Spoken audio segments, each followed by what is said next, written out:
go.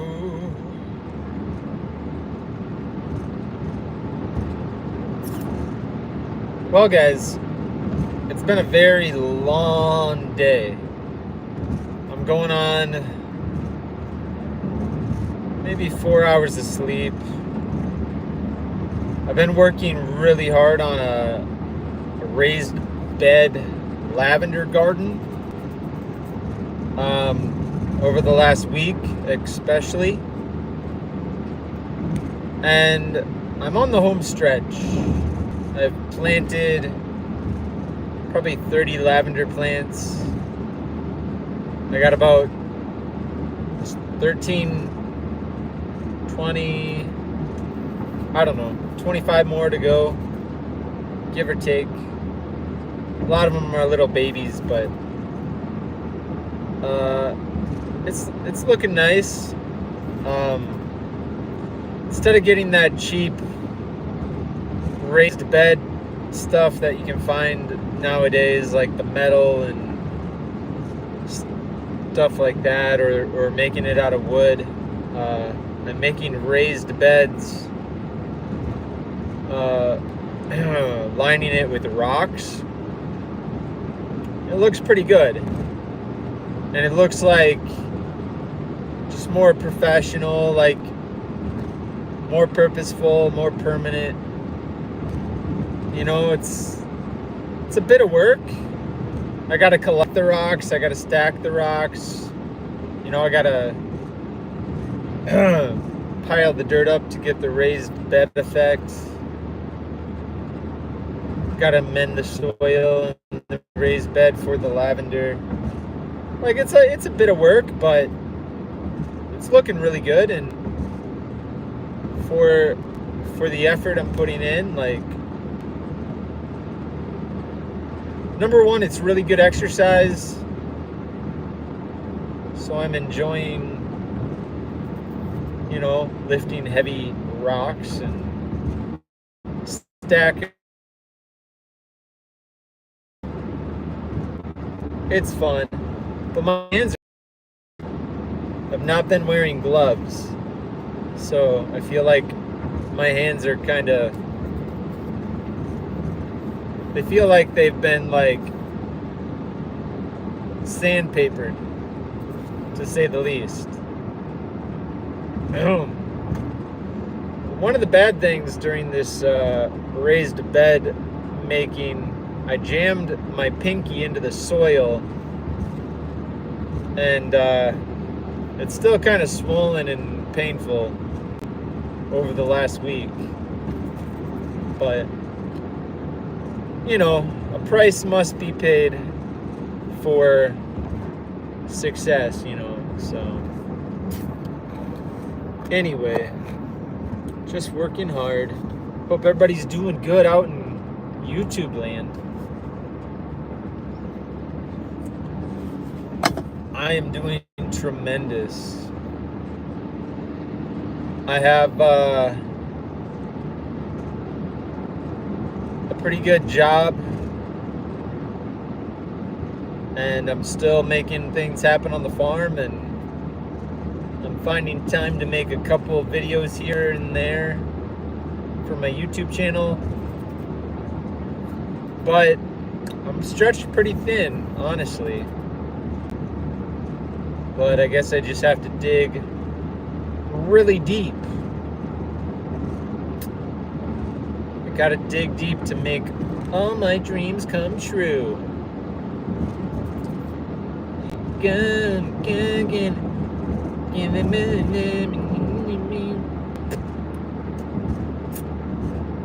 So anyway, right now I'm on my way to get another load of rocks for my raised beds. I basically have 5 raised beds, and they're decently sized. They're at least anywhere between 10 and 15 or 20 feet long, and then 2 or 3 feet wide, and roughly trying to raise them about 2 feet off of the ground, give or take. I'm not really measuring, I'm just kind of eyeballing everything. So it's kind of organic in every sense of the meaning. It's just coming from my mind, coming from my bare hands, my bare dirt-filled hands. And it looks good. I think it looks good. Of course, if I ever sell my house or die or something, somebody's gonna bulldoze it over. And they're not gonna understand how much effort I put into it. That's what sucks. Is like nothing lasts forever. And somebody's gonna come along and say it's an eyesore. And they're not gonna see the love and effort and blood and sweat and tears that I put into collecting the rocks and stacking the rocks and planting the plants. They're not gonna comprehend how much effort that took me. But, you know, it's like I can't build a great pyramid that'll stand for, 10,000 years. That's not gonna happen. But on some small scale, making a really awesome farm and getting all these rocks is my magnum opus, whatever that means. So, anyway, I'm gonna go gather as many rocks as humanly possible here in the next 25 minutes. And, yeah, the sun's gonna set.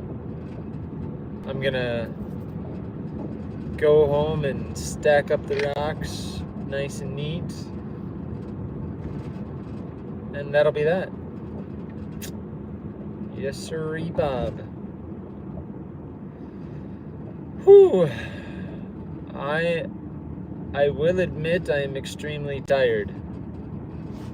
My body is sore. I think my hip is injured.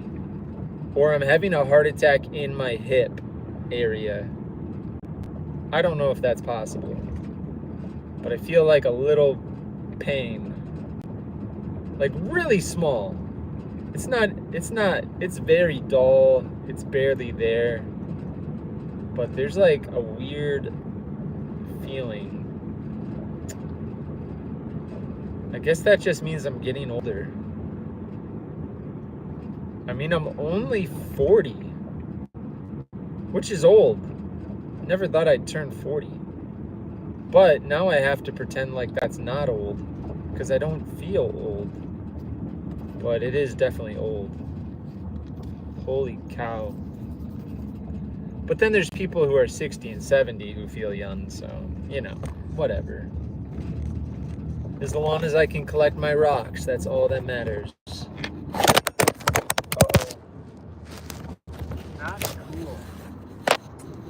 Not cool. That wasn't supposed to happen.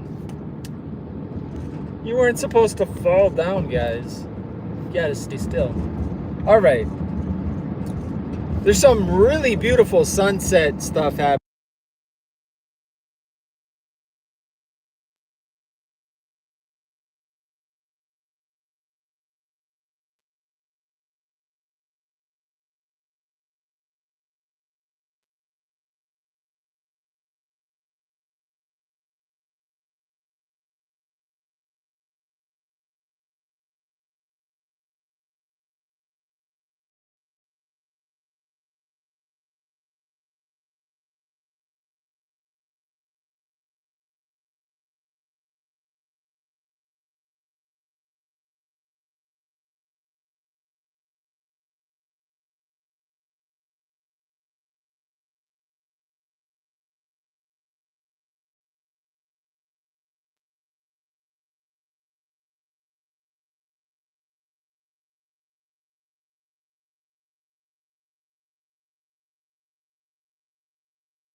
There was no sound. Oh my goodness. So I was talking to myself, saying extremely interesting things.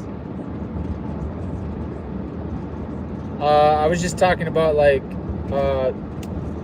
looking at the sunset, and there's some thunderstorms off in the distance with some lightning, and that's like one of my favorite like times when you're driving, sun setting. You got the nice painted sky off in the distance, there's a thunderstorm, you can see some lightning, but you have like relatively clear skies above you. I don't know, it's just nice out right now, and I'm on my way to collect some rocks because I'm building these raised garden beds for my lavender plants. I'm experimenting with lavender on my farm. I think having like a lavender farm is kind of cool. I've been to a few lavender farms and they just seem like fun little places, and it's kind of interesting to see like the bumblebees and stuff, and I don't know. So I'm just kind of experimenting to see if I can get lavender to grow at my little farm. And if I can get it to grow, maybe I'll plant a lot of it and see if I can kind of do something with lavender and fruit, like berry plants, and do some different stuff. They say don't put all your eggs in one basket. So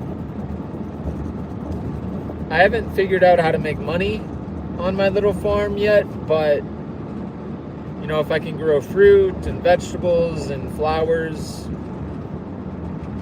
at least I'll have a few different varieties of items to sell.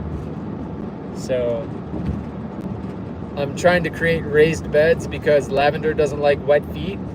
My soil is kind of heavy clay. Lavender doesn't like that.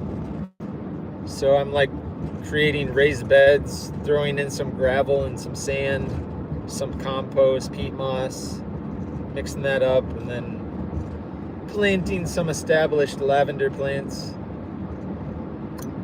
We'll see how it goes. I'm in a kind of a cold zone. I'm in zone 4B, and lavender really can only survive in like maybe a zone 5, and sometimes it could die in a zone 5. So I'm really pushing my luck, but maybe I can figure out how to like insulate them in the winter or something, and put a bunch of leaves on them, or I don't know, maybe I could put like cardboard boxes over the top and then pile a massive pile of leaves on top or something. I don't know, I'll have to do some experimentation to see how to make sure my plants survive the winter so they can get big and flowery.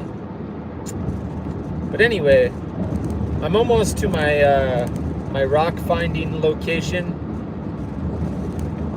I don't think I have very good cell reception when I drop down the hill, so my live stream's probably going to end abruptly, but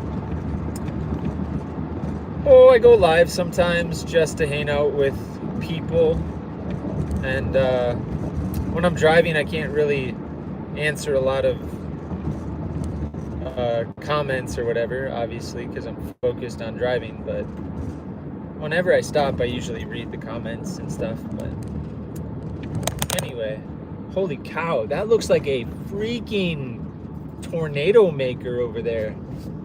Wow, I am not joking. That is a vortex. Holy cow. Oh my gosh. I think, okay, it's way to the north, but that thing's a mesocyclone. Holy crap. I'm pretty sure there's a tornado. Holy cow. That tornadic thunderstorm is definitely up there. It's spreading. This thing is exploding.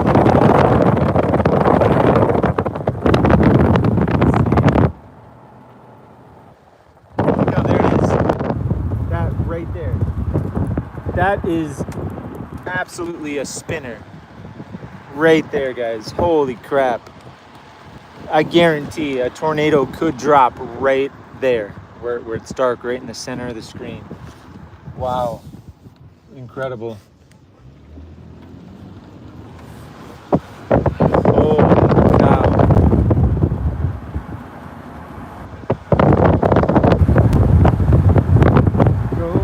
Go get. Holy mackerel. Things are heating up. If there isn't a tornado warning on that one, I don't know what. Jeez. That thing's got spin.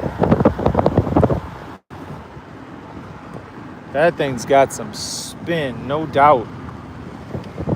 Holy mackerel.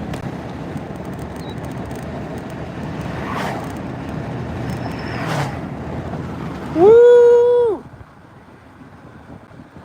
That thing.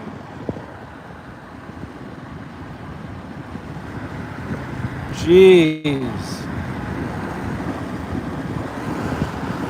It's been about 20 years since I've seen something spin up like that thing.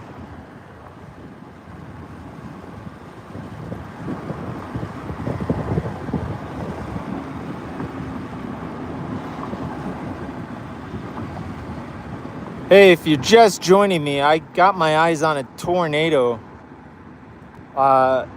You can see the spin. I just got to get past the trees. Holy mackerel. Oh.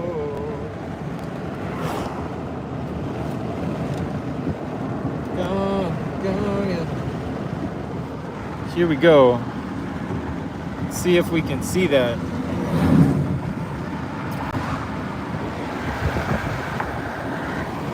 Right in the center of your screen.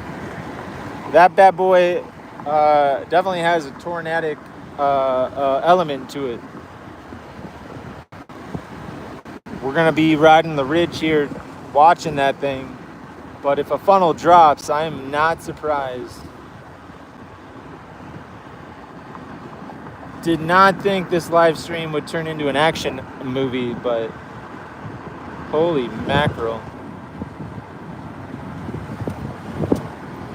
We got some nader juice out here today. Go get it. That guy knows. That guy knows it. Holy cow. Woo! Oh, I'm getting some nasty crosswind. Oh my gosh. Right there. You can see the absolute spin on that thunderstorm right there.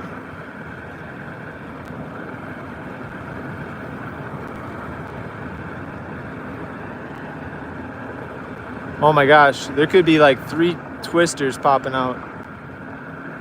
This thing's crazy. Like, if that thing fell, that'd be like a F5. Easy. That's an easy F5. Jeez.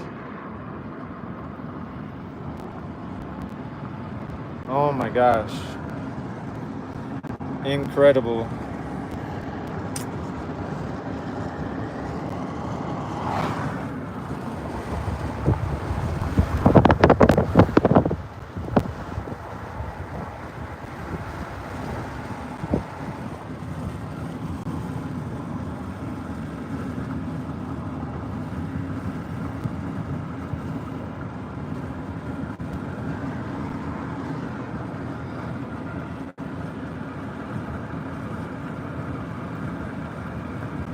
go, I'ma go get 'em.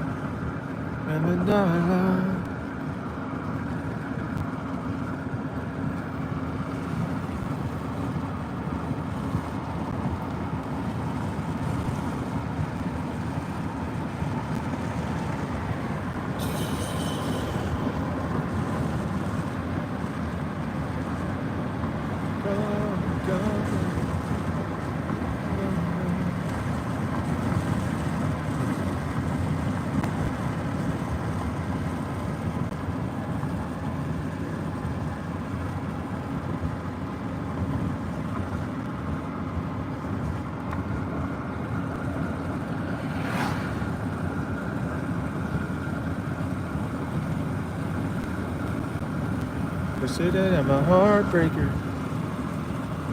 About time.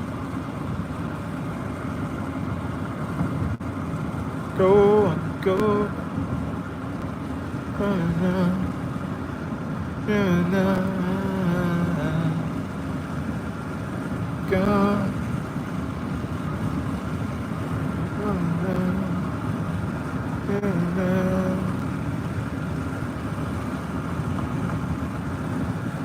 Go.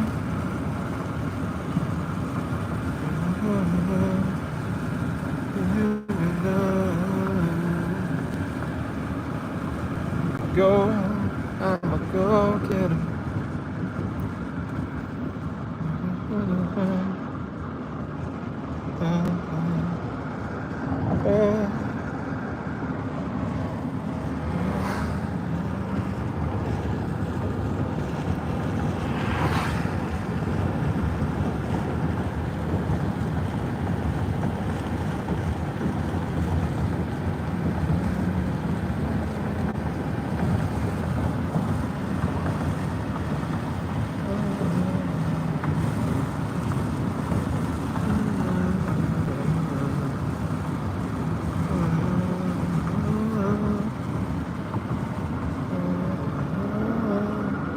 Holy.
I'ma go get 'em.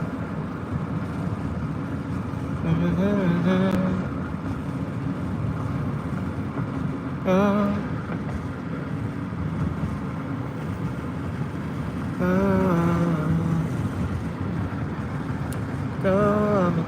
get 'em.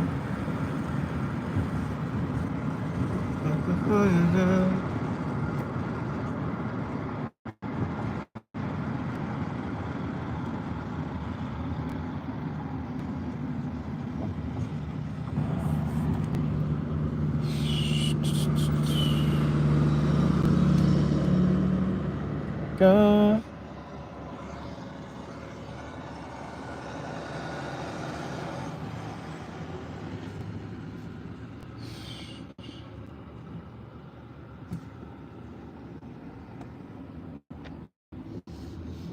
Go get 'em.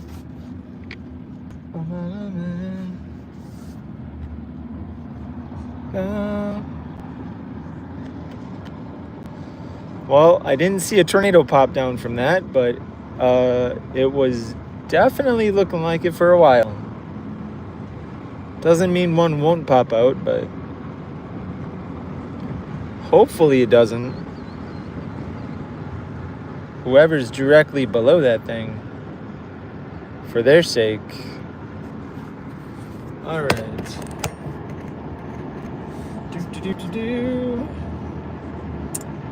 Well, I'll keep my eye on it, but it is getting dark, so I can't really tell what's happening anymore.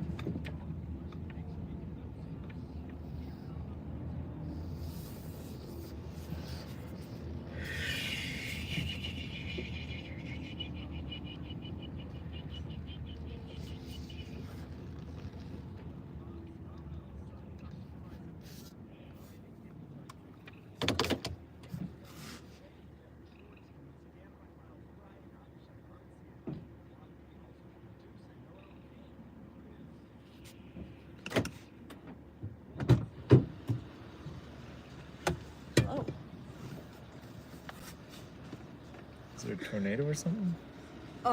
No. It's just big thunder and lightning. No, I definitely saw some rotation. You have no sound. Yeah, I know. That was a long time ago. Oh, okay. How long have you been dead? Since 9/16. Oh. I had to get my rocks. They definitely look like a rotating thunderstorm. I thought I saw it too. I was like, no, you ain't doing this tonight. You didn't see it. It was way the heck. It was like a spinny thunderstorm. You could tell. You can tell something was up. There's something back over here too.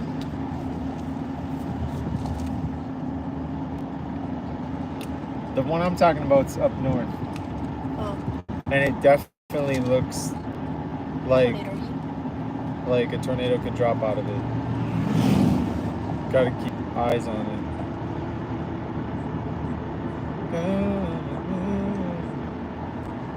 Of course, I won't be able to see it once they drop down. That'd be very fun. Oh, there's a big bug. Yeah, try to get that outside. What is it? It's a fly? I don't know. Ah! Just get rid of it. Blizzard. It's probably gone now.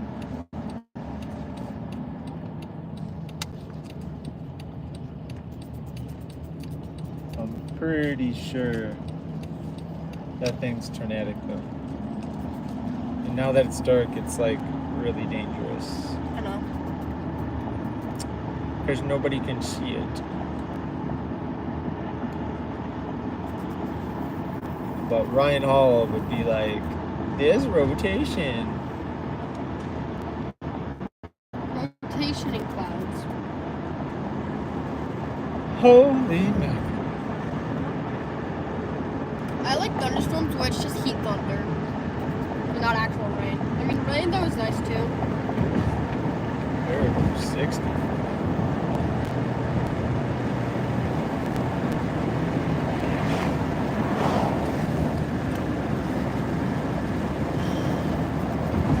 Probably can see it up here.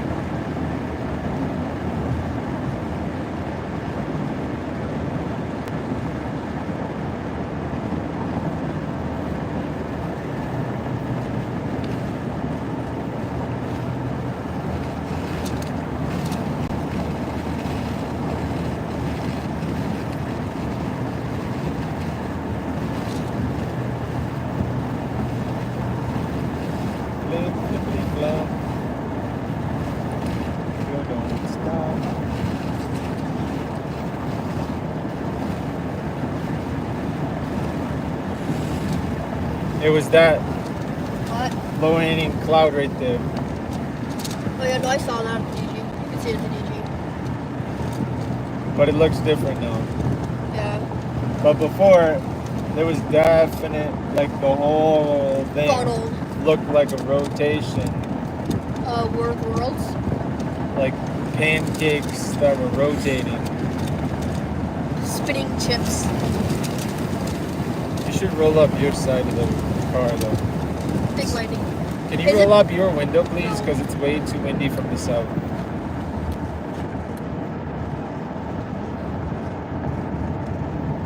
Is this War of the Worlds? No, I just want to stay in this moment.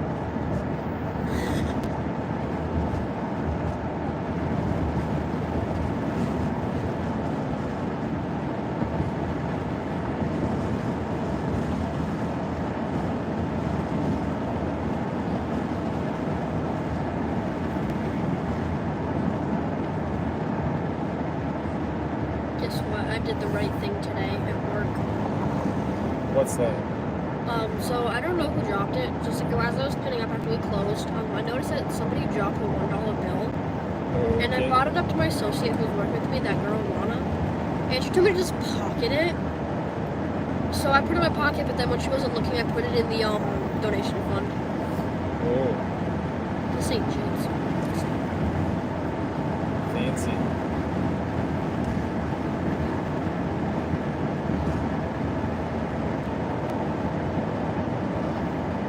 What'd you guys have for dinner? I don't know. We'll work you.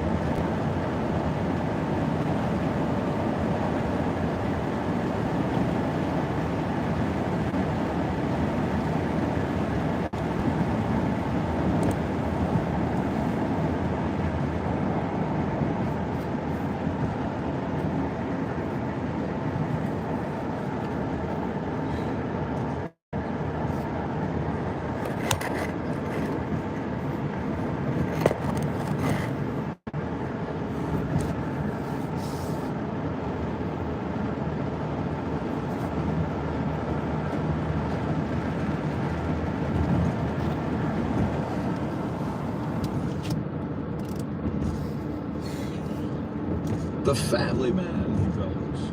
Our family man has returned. We are standing outside the dispatch office, just like when I first met him. But this time, he shepherds me around, making sure that everyone has heard my news. Several guards welcome me into the club, as it were, shaking my hand and slapping my back as though we're handing out cigars. Ada is among the well-wishers.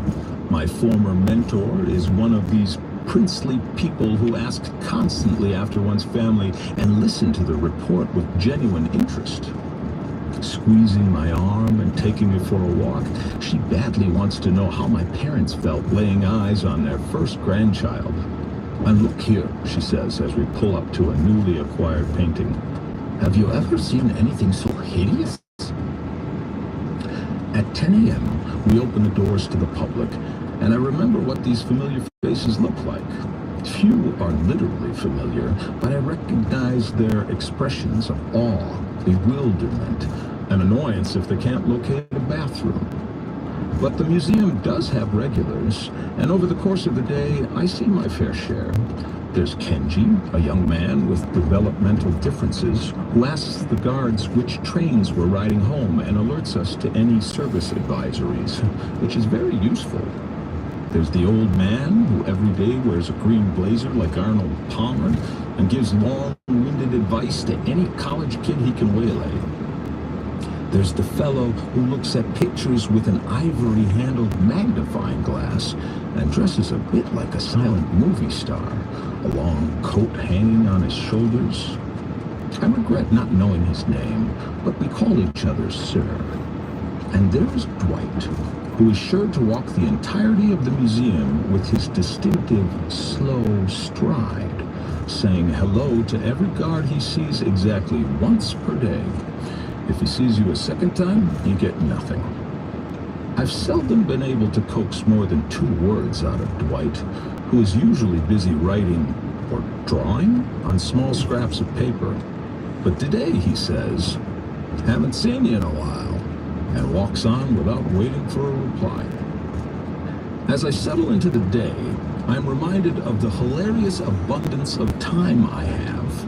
Time to cross my arms and look around and just stand inside my shoes. Every grown-up person I know at least claims to be frantically busy, but in this place, I'm not allowed to be. So this is my life, I think to myself. I'll move back and forth between two worlds that resemble each other as much as a mosh pit does a monastery. I am posted near Peter Bruegel's The Harvesters, and I approach this old friend, wondering if there is any way to reconcile my two lives. How does a temple of stillness and art relate to the world of churning toil outside of its doors? As if through a window, I look for the 1000th time. Today my eyes attracted by the smaller details, the children throwing sticks at a helpless rooster, the monks bathing in a swimming hole, a cattle driver hauling a load of hay. It's a lively scene, but of course the figures are arrested on the canvases. We can't see the complexities of their lives in motion across days, months, years. Perhaps a work of art will necessarily struggle to depict the artless sides of life, the tedium, the anxiety, the loss of perspective as you're consumed by one damn thing after another. Today, at least, the finished paintings in my galleries feel as if they exist across a chasm from the world that is still in process. 2 years after Oliver, Louise arrives, a blonde-haired thing like me, whom we call Wheezy, Wheeze Girl, Little Miss Weezer, and the Wheeze. She is easygoing compared to her brother, who has become a toddler Captain Ahab, fierce, obsessive, and indomitable. Louise is sunny, funny, and oblivious. It turns out that a child's temperament is a dice roll. I am learning about the motion part of emotion, how a child can ping-pong unpredictably through sunny and stormy states, and how adults aren't too different. Looking back on my first months at the Met, it seems remarkable to me that I could once spend days on end in the same quiet, watchful mood. I suppose it speaks to the unique power of grief.